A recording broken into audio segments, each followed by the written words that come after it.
Our next speaker is Dr. Parminder Kaur. She is assistant professor at Punjabi University, Patiala. She is an MA in philosophy and her subject of study are Sikhism, Buddhism and Jainism. She has either contributed or authored about 20 research papers and 4 books. So we invite her to the stage, and after Dr. Parminder Kaur, our next speaker will be Dr. Pushpinder Syal. Now, Dr. Parminder Kaur, please. Thank you.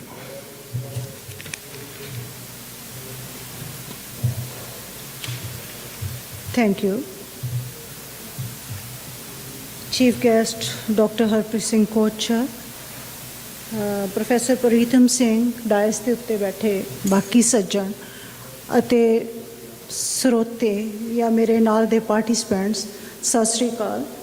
ਮੇਰੇ paper ਦਾ ਵਿਸ਼ਾ ਹੈ ਮਨੁੱਖ ਦੀ ਨੈਤਿਕ ਅਧਿਆਤਮਕ ਪ੍ਰਗਤੀ ਗੁਰੂ ਨਾਨਕ ਬਾਣੀ ਦੇ ਪਰਿਪੇਖ ਤੋਂ। ਲਗਭਗ ਪਿਛਲੀ ਸਦੀ ਤੋਂ ਜਾਂ ਹਮੇਸ਼ਾ ਤੋਂ ਹੀ ਕਹਿ ਸਕਦੇ ਹੋ ਕਿ ਜੰਗੀ ਜੱਦੋ ਜਹਿਦ, ਉਦਾਸੀਨਤਾ, ਅਸ਼ਾਂਤੀ ਦਾ ਦੌਰ ਚੱਲਦਾ ਆਉਂਦਾ ਆ, ਬਾਰ-ਬਾਰ ਚੱਲਦਾ ਆਉਂਦਾ ਆ। ਔਰ ਇਸ ਦੇ ਵਿੱਚ ਅਸੀਂ ਆਪਣੇ ਅੰਦਰ ਖੋਖਲਾਪਨ, ਆਪਣੇ ਵਿੱਚ ਖਲਾਅ ਨੂੰ ਮਹਿਸੂਸ ਕਰਦੇ ਜਾ ਰਹੇ ਹਾਂ। ਔਰ ਇਹ ਸਦੀ ਜਿਹੜੀ ਵਿਗਿਆਨਕ ਯੁੱਗ ਵਿੱਚ ਆ ਗਿਆ ਤਾਂ ਇਹਦੇ ਵਿੱਚ ਅਸੀਂ ਹੋਰ ਵੀ ਜ਼ਿਆਦਾ ਇਸ ਖੋਖਲੇਪਨ ਨੂੰ ਮਹਿਸੂਸ ਕਰ ਰਹੇ ਹਾਂ।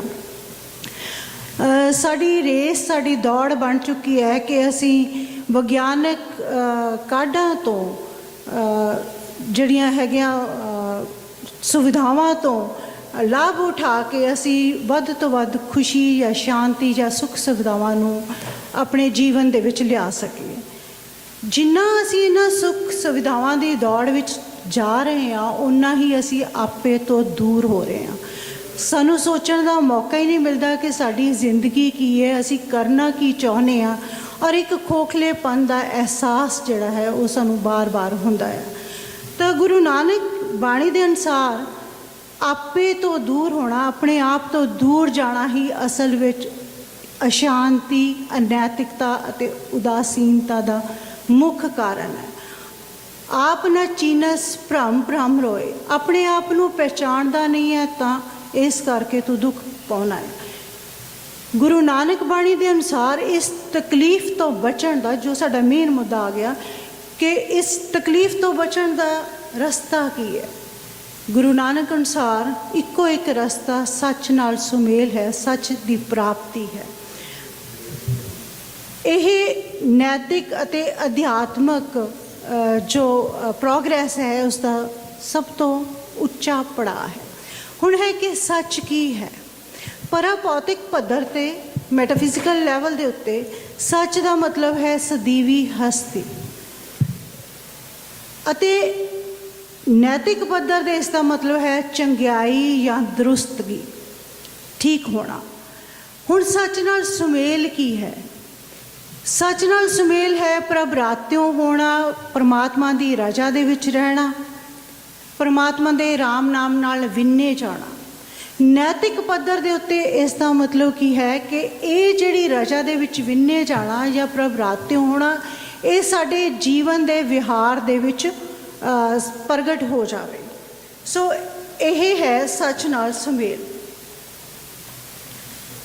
ਇਹ ਬਿਲਕੁਲ ਕੂੜ ਤੋਂ ਵਿਪਰੀਤ ਹੈ। ਐਕਚੁਅਲੀ ਸਾਡਾ ਜਿਹੜੀ ਆਤਮ ਹੈ ਉਹ ਸਦਗੁਣ ਭਰਪੂਰ ਹੈ, ਕਿਉਂਕਿ ਉਹ ਪਰਮਾਤਮਾ ਦਾ ਅੰਸ਼ ਹੈ, ਪਰਮਾਤਮਾ ਦਾ ਹੀ ਰੂਪ ਹੈ। ਸੋ ਪਿਓਰ ਫਾਰਮ ਦੇ ਵਿੱਚ ਜਦੋਂ ਆਤਮ ਦੀ ਗੱਲ ਕਰਦੇ ਹਾਂ ਤਾਂ ਉਹ ਸਦਗੁਣਾਂ ਨਾਲ ਭਰਪੂਰ ਹੀ ਹੈ, ਉਹਦੇ ਵਿੱਚ ਕੋਈ ਕੂੜ ਨਹੀਂ ਹੈ। ਪਰ ਕਿਉਂਕਿ ਹਉਮੈ ਆ ਜਾਂਦੀ ਹੈ, ਹਉਮੈ ਜਿਹੜੀ ਹੈ ਕਾਮ, ਕ੍ਰੋਧ, ਲੋਭ, ਮੋਹ, ਅਹੰਕਾਰ ਦਾ ਮੂਲ ਕਾਰਨ ਹੈ। ਇਹਨਾਂ ਦੇ ਕਰਕੇ ਹੀ ਜਿਹੜੀ ਕੂੜ ਦੀ ਕੰਧ, ਜੋ ਇੱਕ ਪਰਦਾ ਹੈ ਸਾਡੇ ਤੇ ਪਰਮਾਤਮਾ ਦੇ ਵਿਚਕਾਰ ਪਿਆ ਹੋਇਆ ਹੈ। ਤਾਂ ਸਿੱਖੀਜ਼ਮ ਦੇ ਵਿੱਚ ਗੁਰੂ ਨਾਨਕ ਕਹਿੰਦੇ ਨੇ ਕਿ ਇਹ ਪਰਦੇ ਨੂੰ ਫਿਰ ਦੂਰ ਕਿੱਦਾਂ ਕਰੀਏ, ਮਤਲਬ ਆਪਣੇ ਆਤਮ ਸਰੂਪ ਨੂੰ, ਆਪਣੇ ਅੰਦਰ ਪਰਮਾਤਮਾ ਨੂੰ ਪਾਈਏ ਕਿੱਦਾਂ। ਤਾਂ ਪਹਿਲੀ ਪੌੜੀ ਦੇ ਵਿੱਚ ਹੀ ਜਿਹੜੇ ਰਵਾਇਤੀ ਢੰਗ ਨੇ, ਮੈਂ PPT ਦੇ ਅਨੁਸਾਰ ਵੈਸੇ ਚੱਲ ਵੀ ਨਹੀਂ ਰਹੀ ਹੈ ਤਾਂ ਮੈਂ ਉਹਦੇ ਨਾਲ ਨਹੀਂ ਚੱਲ ਰਹੀ, ਫਲੋ ਦੇ ਵਿੱਚ ਚੱਲ ਰਹੀ ਹਾਂ। ਸੋ ਜਿਹੜੇ ਰਵਾਇਤੀ ਢੰਗ ਨੇ ਪਹਿਲੀ ਪੌੜੀ ਦੇ ਵਿੱਚ ਹੀ ਦੱਸ ਦਿੱਤੇ ਹੈ ਕਿ ਇਹ ਇਹ ਕੋਈ ਬਹੁਤੇ ਸਾਰਥਕ ਨਹੀਂ ਹੈਗੇ, ਜਿਵੇਂ ਸੋਚੇ ਸੋਚਣਾ ਹੋਵੇ। ਪਵਿੱਤਰਤਾ ਕਰਨ ਦੇ ਨਾਲ ਪਵਿੱਤਰਤਾ ਨਹੀਂ ਆਉਂਦੀ, ਮਤਲਬ ਬਾਹਰੀ ਪਵਿੱਤਰਤਾ ਕਰਨ ਦੇ ਨਾਲ ਪਵਿੱਤਰਤਾ ਨਹੀਂ ਆਉਂਦੀ। ਸੋਚੇ ਸੋਚਣਾ ਹੋਵੇ, ਜੇ ਸੋਚੀ ਲਖਵਾਰ ਚੁੱਪੇ ਚੁੱਪ ਨਾ ਹੋਵੇ, ਚੁੱਪ ਮੌਨ ਧਾਰ ਕੇ ਵੀ ਮਨ ਦੀਆਂ ਵਕੀਰਤੀਆਂ ਦੇ ਵਿੱਚ ਮੌਨ ਨਹੀਂ ਆਉਂਦਾ। ਭੁੱਖਿਆਂ ਭੁੱਖ ਨਾ ਉਤਰੀ ਜੈ ਬੰਨਾ ਪੁਰੀਆਂ ਪਾਰ, ਵਰਤ ਰੱਖ ਕੇ ਵੀ ਤੁਸੀਂ ਪਵਿੱਤਰ ਨਹੀਂ ਹੋ ਜਾਓਗੇ, ਉਹਦੇ ਨਾਲ ਵੀ ਤੁਹਾਡੇ ਮਨ ਦੀਆਂ ਭੁੱਖਾਂ ਤੁਹਾਡੀਆਂ ਨਹੀਂ ਖਤਮ ਹੋਣੀਆਂ।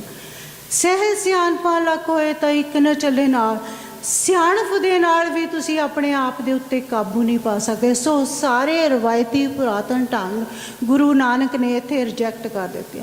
ਫਿਰ ਜੇ ਇਹ ਨਹੀਂ ਰਵਾਇਤੀ ਢੰਗ ਤਾਂ ਫਿਰ ਕਿਸ ਤਰ੍ਹਾਂ ਆਪਣੇ ਆਪ ਨੂੰ ਪਾਇਆ ਜਾ ਸਕਦਾ ਆ?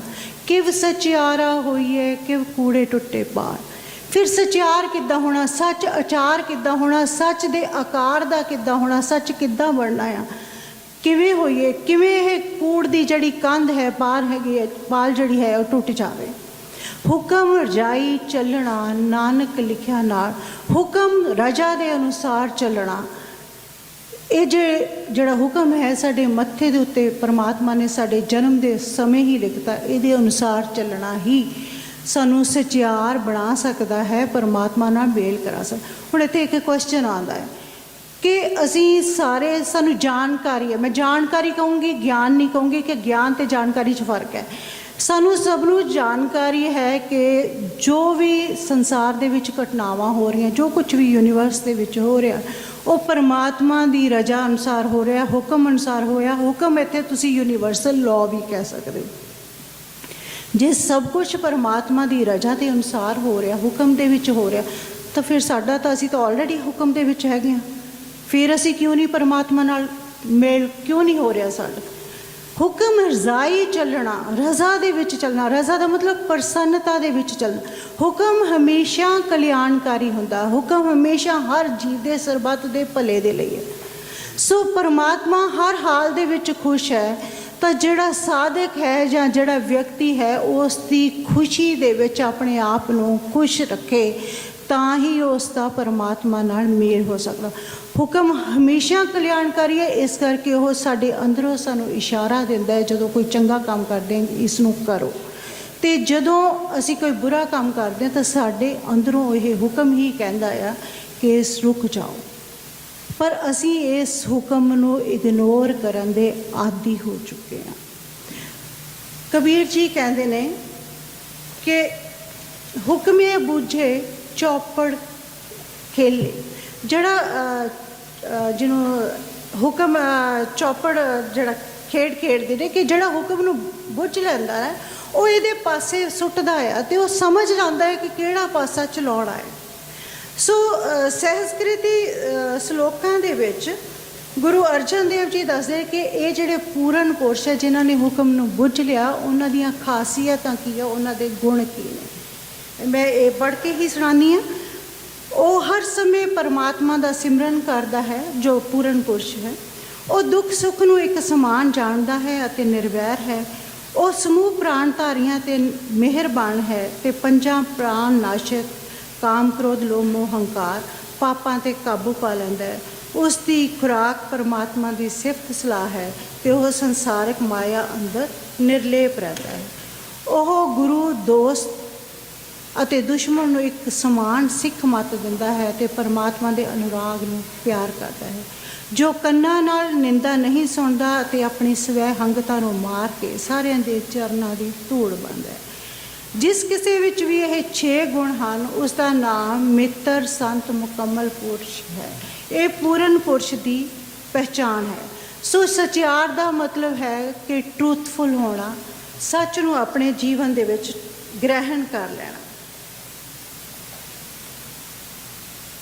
ਹੁਣ ਪ੍ਰਸ਼ਨ ਇਹ ਉੱਠਦਾ ਆ ਕਿ ਅਸੀਂ ਗੱਲ ਵੀ ਕਰ ਚੁੱਕੇ ਕਿ ਹੁਕਮ ਰਜ਼ਾਈ ਚੱਲਣਾ, ਅਸੀਂ ਹੁਕਮ ਨੂੰ ਮੰਨਣ ਦੀ ਕੋਸ਼ਿਸ਼ ਵੀ ਕਰਦੇ ਹਾਂ। ਅਸੀਂ ਬਹੁਤ ਸਾਰੇ ਤਰੀਕੇ ਵੀ ਅਪਣਾਉਂਦੇ ਹਾਂ ਕਿ ਪਰਮਾਤਮਾ ਦੇ ਕੋਲੇ ਪਰਮਾਤਮਾ ਨੂੰ ਪ੍ਰਾਪਤ ਕਰ ਲਈਏ। ਬਹੁਤ ਸਾਰੇ ਪਾਠ ਕਰਦੇ ਨੇ, ਬਹੁਤ ਸਾਰੇ ਆਪਣੇ ਆਪ ਨੂੰ ਕਰਮਸ਼ੀਲ ਵਿਅਕਤੀ ਮੰਨਦੇ ਨੇ ਜਾਂ ਬਣਾਉਣ ਦੀ ਕੋਸ਼ਿਸ਼ ਕਰਦੇ ਆ। ਤਾਂ ਫਿਰ ਵੀ ਬਿਨ ਤੇਲ ਦੀਵਾ ਕਿਉਂ ਬਲੇ? ਸਾਡਾ ਦੀਵਾ ਕਿਉਂ ਨਹੀਂ ਬਲਦਾ? ਸਾਡੇ ਅੰਦਰ ਚਾਨਣ ਕਿਉਂ ਨਹੀਂ ਹੁੰਦਾ? ਤਾਂ ਇਹਦੇ ਵਿੱਚ ਗੁਰਬਾਣੀ ਦੇ ਵਿੱਚ ਦਿੱਤਾ ਗਿਆ ਹੈ, ਬਿਨ ਤੇਲ ਦੀਵਾ ਕਿਉਂ ਜਲੇ, ਪੋਥੀ ਪੁਰਾਨ ਕਮਾਈਏ। ਕਿਵੇਂ ਜਲਾਉਣਾ ਆ ਉਹਦਾ ਤਰੀਕਾ ਦੱਸਿਆ। ਪੋਥੀ ਪੁਰਾਨ ਕਮਾਈਏ, ਭਉ ਵੱਟੀ ਇਤ ਤਨ ਪਾਈਏ, ਸੱਚ ਬੂਝਣ ਆਣ ਜਲਾਈਏ, ਇਹ ਤੇਲ ਦੀਵਾ ਇਉਂ ਜਲੇ, ਘਰ ਚਾਨਣ ਸਾਹਿਬ ਤੋ ਮਿਲੇ। ਹੁਣ ਇੱਥੇ ਧਿਆਨ ਦੀ ਗੱਲ ਹੈ, ਪੋਥੀ ਪੁਰਾਨ ਕਮਾਈਏ, ਕਮਾਉਣ ਦੀ ਗੱਲ ਕੀਤੀ ਹੈ, ਪੜ੍ਹਨ ਦੀ ਗੱਲ ਨਹੀਂ ਕੀਤੀ। ਪੜ੍ਹਨਾ ਤਾਂ ਹੈ ਹੀ ਹੈ। ਸੁਣਿਆ ਮੰਨਿਆ ਮਨ ਕੀਤਾ ਪਾਓ। ਸੁਣਨਾ ਤਾਂ ਸਾਖੀ ਹੈ।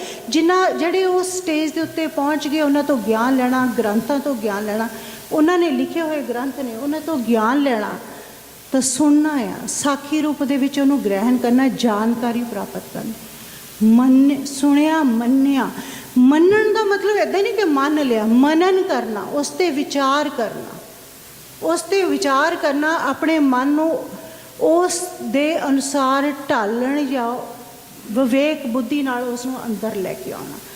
ਹੁਣ ਮਨਨ ਵੀ ਕਰ ਲਿਆ ਤੇ ਫਿਰ ਉਸ ਨੂੰ ਮੰਨ ਲੈਣਾ। ਮੰਨ ਕੇ ਅਸੀਂ ਉਸ ਨੂੰ ਆਪਣੇ ਪ੍ਰੈਕਟੀਕਲ ਰੂਪ ਦੇ ਵਿੱਚ ਢਾਲਣ ਦੀ ਕੋਸ਼ਿਸ਼ ਕਰਦੇ ਹਾਂ। ਮਨ ਕੀਤਾ ਪਾਓ।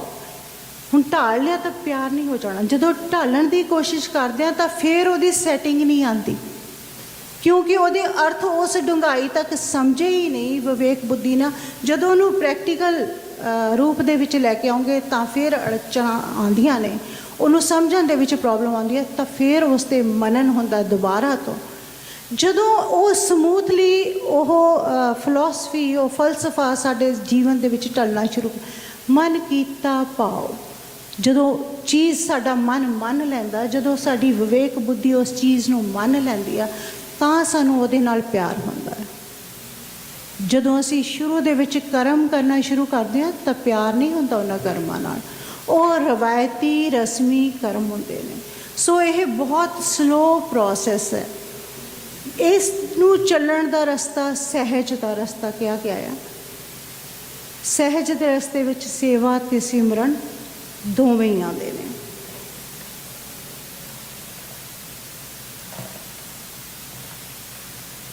ਭਾਂਡਾ ਧੋਏ ਬੈਸ ਧੂਪ ਦੇਵੋ, ਤੋ ਦੁੱਧ ਦੇ ਕੋ ਜਾਓ, ਦੂਧ ਕਰਮ ਫੁਨ ਸੁਰਤ ਸਮਾਇਨ, ਹੋਏ ਨਿਰਾਸ ਜਮਾਓ।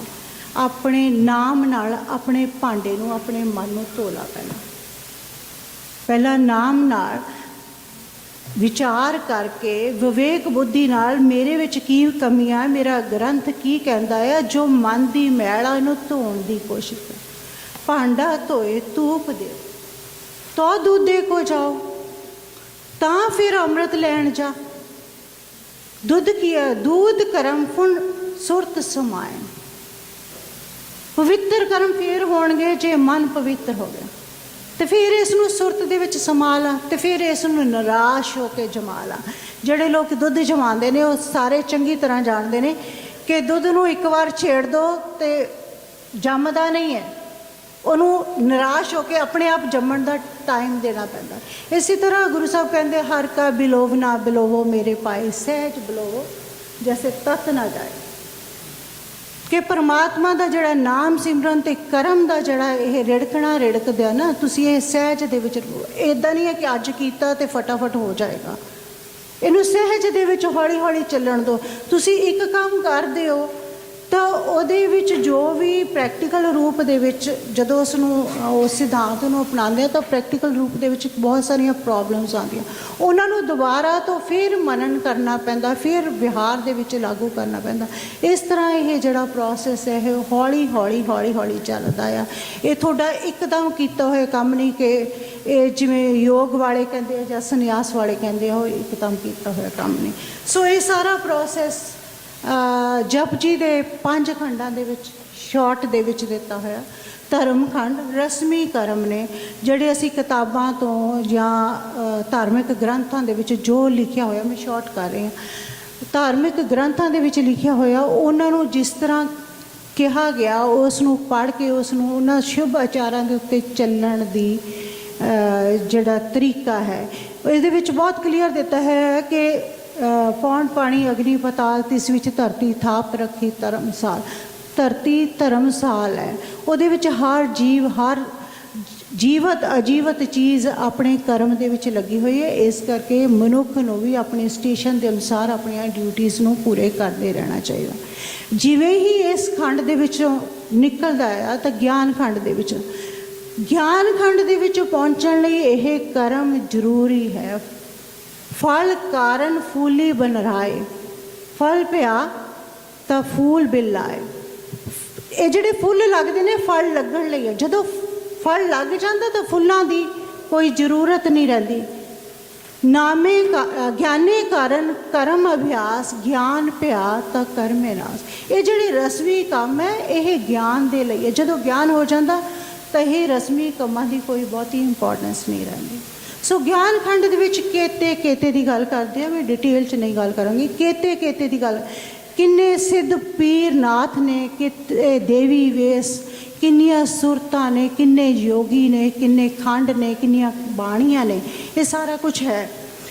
ਤਾਂ ਕੇਤੇ ਜਦੋਂ ਕੇਤੇ ਦੀ ਗੱਲ ਆਉਂਦੀ ਹੈ ਤਾਂ ਮੈਂ ਕੀ ਹਾਂ ਵਿੱਚ, ਜਿੱਥੇ ਐਡਾ ਵੱਡਾ ਬ੍ਰਹਿਮੰਡ ਹੈ, ਇੰਨੇ ਵੱਡੇ ਸਾਧਕ ਨੇ, ਉੱਥੇ ਮੈਂ ਕੀ ਹਾਂ। ਤਾਂ ਇੱਥੇ ਵਿੱਚ ਹੰਬਲਨੈਸ ਵਿਅਕਤੀ ਦੇ ਵਿੱਚ ਆਉਂਦੀ ਆ ਕਿ ਮੈਂ ਤਾਂ ਅਜੇ ਕੁਝ ਵੀ ਨਹੀਂ, ਮੈਂ ਤਾਂ ਅਜੇ ਚੱਲਿਆ ਹੋਇਆ। ਤਾਂ ਜਦੋਂ ਹੀ ਅਸੀਂ ਕੇਤੇ ਦੀ ਗੱਲ ਨਾਲ ਹੰਬਲਨੈਸ ਕਰਦੇ ਹਾਂ ਤਾਂ ਸਰਮ ਖੰਡ ਦੇ ਵਿੱਚ ਪ੍ਰਵੇਸ਼ ਕਰਨਾ ਸ਼ੁਰੂ ਕਰ ਦਿੰਦੇ ਹਾਂ, ਜਿਹਦੇ ਵਿੱਚ ਹੈ ਤਿੱਥੇ ਘੜੀਏ ਸੁਰਤ ਮਤ ਮਨ ਬੁੱਧ।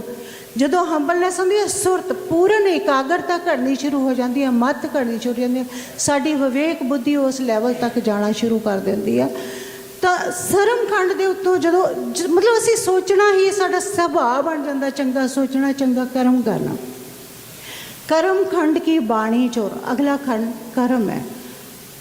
ਉਹਦੀ ਜ਼ੋਰ ਦੀ ਬਾਣੀ, ਮਤਲਬ ਉਹ ਸਾਧਕਾਂ ਦੇ ਵਿੱਚ ਜਿਹੜੇ ਕਰਮ ਖੰਡ ਦੇ ਵਿੱਚ ਪਹੁੰਚ ਜਾਂਦੇ ਨੇ, ਬਹੁਤ ਜ਼ਿਆਦਾ ਜ਼ੋਰ ਆ ਜਾਂਦਾ। ਕਿਉਂ ਆ ਜਾਂਦਾ? ਕਿਉਂਕਿ ਉਹਨਾਂ ਦਾ ਮਨ ਪਰਮਾਤਮਾ ਨਾਲ ਸੀਤਾ ਹੋਇਆ ਆ।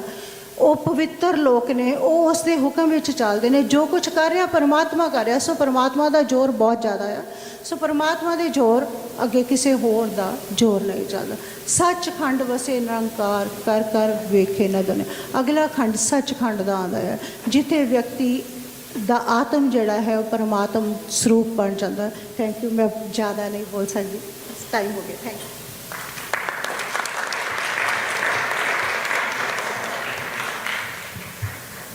Thank you, Dr. Parminder Kaur ji. She raised a very wonderful point that Nanak's poetry is full of submission to God, following God's order, but he clearly differentiates what's God's order and what's tyrant's order. Tyrant's order is not God's order, and he clearly differentiates that.